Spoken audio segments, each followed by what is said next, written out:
Hi, I'm Dan from Make Music, and I'm here with educator and clinician Kevin Mead. Kevin's gonna share some of his experiences, some of his tips, and some fun stories with us today.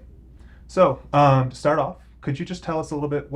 How do you introduce composition in the classroom? In the high school band program that I ran, we always introduced composition by having the students be able to hear what they were going to compose before they tried to write something down. When we attacked it the first way, we found that the kids were being very mechanical in their compositions and they weren't really writing good melodies.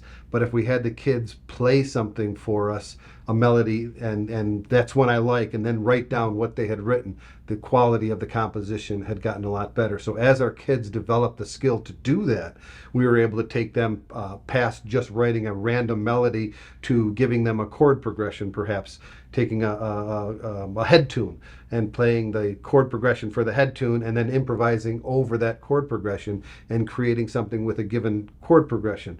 And the next step after that was we actually took chord progressions from the pieces that we were playing and found a head tune or a popular song that matched the same one. My favorite one was Heart and Soul.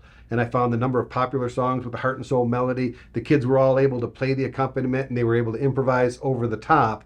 And then when we went to play that piece in band, the kids all had that progression in their head and they were able to hear the movement and they just played automatically better in tune, better with balance and everything else. So the quality of their compositions got a lot better and the quality of the ensemble actually improved at the same time. So I was very happy with how that turned out.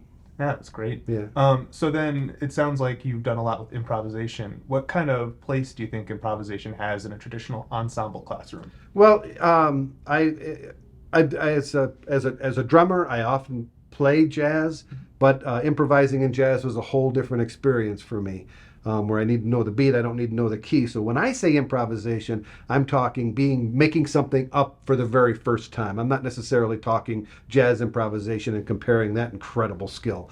But we want the kids to be able to play something from the first time. So what we did after we had done the work with the composition, I went out and got a commission for a person to write us a piece for my wind ensemble that had improvisation written into it.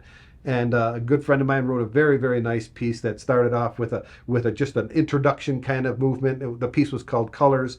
Introduction piece was kind of orange, and then in the middle, the second movement was called Blue, and then the last movement was called Red. In the Blue, which was basically just a blues progression, he wrote a section in the middle that was just called for improvisation. Absolutely no notes, with the exception of the accompaniment happening.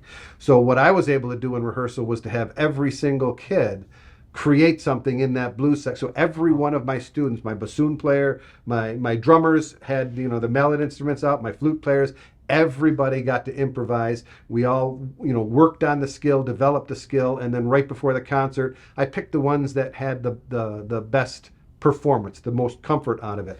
And what turned out to be is I found a third clarinet player that was kind of struggling with reading music and being able to play her instrument in the third clarinet section, doing fine, but certainly not excelling. When it came to this improvisation, she just blew us out of the water. She was absolutely voted the best by the kids. She performed it, improvising was her thing. It was all in her head the whole time, and all of the frustrations that were holding her back were equating the written note to what she was hearing in her head. She couldn't do it fast enough for her head. And when we introduced her to improvisation, all of a sudden that was happening, and that turned the whole corner for her. And she started taking music more seriously. She started taking those improvisations and learning how to read better, and just recently graduated with her undergraduate in music education, and she's going to go out in the world and become a music teacher, whereas when she was a freshman, I wasn't sure that was a possibility. So very, very happy with how that turned out. Yeah, that's amazing. Yeah.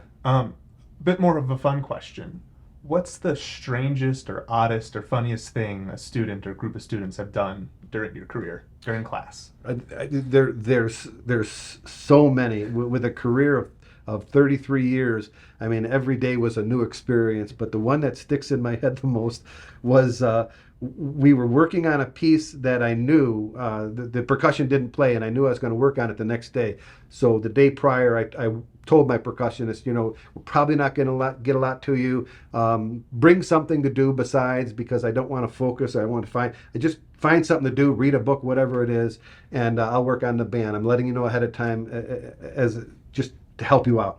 And I started the rehearsal the next day, and I'm directing away and working on some things, and all of a sudden I started smelling bacon. And I'm going, bacon? I wonder if that's something in the school, thinking the cafeteria is having bacon, and the kids in the back row are all giggling. As it turns out, the percussionist brought little electric griddles, and they brought bacon, and they brought pancake mix, No way. and they made breakfast, the orange juice they had. And I said, you can't do that unless I have some first. So they brought me a plate up, and then they started serving everybody, and they were nice enough about it. I'm working with the brass section. They served the woodwinds while I was working with the brass. Just an absolute spectacular and a great motivator for the kids. We were having a section pride was going on that year, and if a section did something unique or creative, they got section points, and at the end of the year, the section with the most points won. Well, the percussionist overtook the lead right with that one, because that was absolutely special. Of course, it's the percussionist, right? Of course, it's the percussionist, yes. Well, thanks so much for taking the time to chat with us for a few minutes. Thanks for having me.